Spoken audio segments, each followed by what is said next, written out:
आम्हाला सगळं माहित आहे की याच्या मागे कोणता पक्ष आहे, कोणी यांच्या गाडीमध्ये पेट्रोल टाकत आहे. हेच लोक आहे जे लोकसभा आणि विधानसभा इलेक्शन मध्ये भारतीय जनता पार्टी आणि शिवसेना एकनाथ शिंदे गटकडून पैसे घेऊन रस्त्यावर उतरले होते. पुन्हा ते महानगरपालिकेमध्ये तेच टोळी मैदानामध्ये उतरलेली आहे. आज 13 नंबर आणि 14 नंबर प्रभाग मध्ये आमच्या पदयात्रा होती. आमची रितसर परवानगी घेण्यात आली होती. तिथे जिनसे पोलीस स्टेशनचे PI आणि खूप सारे पोलीसवाले सुद्धा उपस्थित होते. आणि अचानक 25-30 गुंड हत्यार घेऊन, फायटर घेऊन ते आमच्यावर हल्ला चढवला. नंतर जेव्हा आमची गाडी शाहगंज वरून जात होती तर तिथे कमीत कमी 100 जे गुंड होते ते आमच्या गाडीवर हल्ला चढवला. आमच्या काही कार्यकर्त्यांना तिथे जखमाही झालेला आहे. आम्ही त्यांना मेडिकलमध्ये पाठवलेले आहे. आणि पोलिसांना मी स्पष्टपणे सांगितलं की तुम्ही CCTV फुटेज बघा आणि जे जे लोक दोषी आहे, जे जे लोकांनी असं कृत्य केलेलं आहे, तुम्ही त्यांच्यावर काय कारवाई करणार आहे हे आम्ही बघणार. तुमच्या व्हिडिओमध्ये तुम्हालाही मारहाण झाली, तुमच्यावर हल्ला झाला, त्या व्हिडिओमध्ये दिसतंय. आमची सगळी तयारी आहे.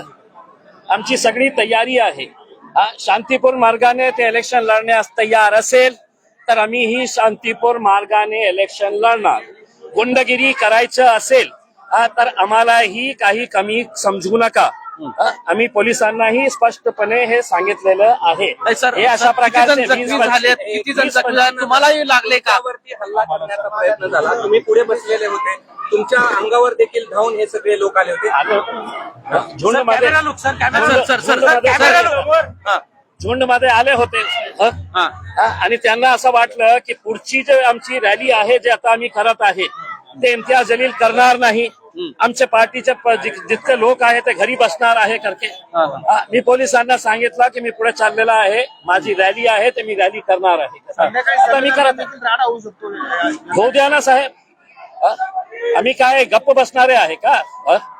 आम्ही त्यांना डोक्यावर बाहेर येणार आहे.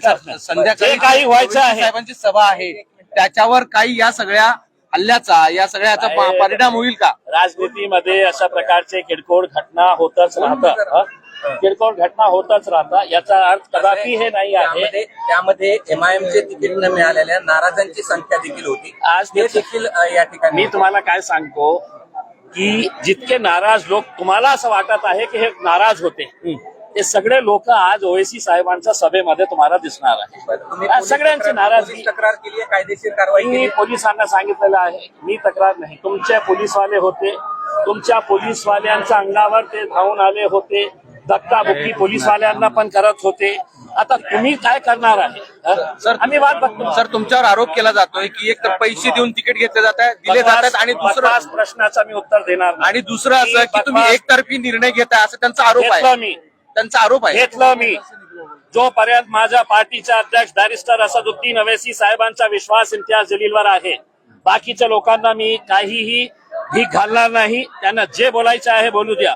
जोपर्यंत ओवैसी साहेब माझ्यावर विश्वास ठेवलेले आहे, मी त्याप्रमाणे मजलिस पार्टीला पुढे नेण्यासाठी सगळं काही प्रयत्न. आरोप कलीम कुरेशी यांच्यावर आहे का? त्यांचं असं म्हणणं आहे की तुमचेच लोक हल्ला करतात आणि तुम्हाला प्रसिद्धीसाठी हे तुम्ही केलाय. तुमच्या घाणेरड्या लोकांचं हल्ला करून आम्ही प्रसिद्धी घेणार. सर, कॅमेरा पण आम्हाला प्रसिद्धीची आवश्यकता नाही आहे. 16 तारखेला कळेल त्यांना. नाव कलीम कुरेशीने हे सगळं घडून आणलंय का? हे मी सांगितलेलं आहे ना. कलीम कुरेशी, त्याचा भाव, त्याचे मुलगे, त्यांचे मुले आणि त्यांच्या सोबत जे जे काही होत आहे गुंड प्रवृत्तीचे लोक, ते पोलिसांनाही माहित आहे. CCTV फुटेज मध्ये सगळं दिसत आहे. मीडियावाल्यांनी सगळं शूट केलेलं आहे. अतुल सावे आणि भागवत कराड याच्या पाठीमागे कसे आहेत? हे लोक तुम्ही युट्यूबवर जाऊन बघा. या माणसाची जेवढी कुणाच्या सोबत आहे, ते एकनाथ शिंदे साहेबांचे जितके इकडचे पदाधिकारी आहे त्यांच्या सोबत फिरणारा तो माणूस. कारण त्यांचे सगळे 2 नंबरचे धंदे आहे. ते 2 नंबरच्या धंद्याला संरक्षण देण्यासाठी हे यांच्या मागे पुढे फिरत असतं. स्पष्टपणे सांगितलेलं आहे.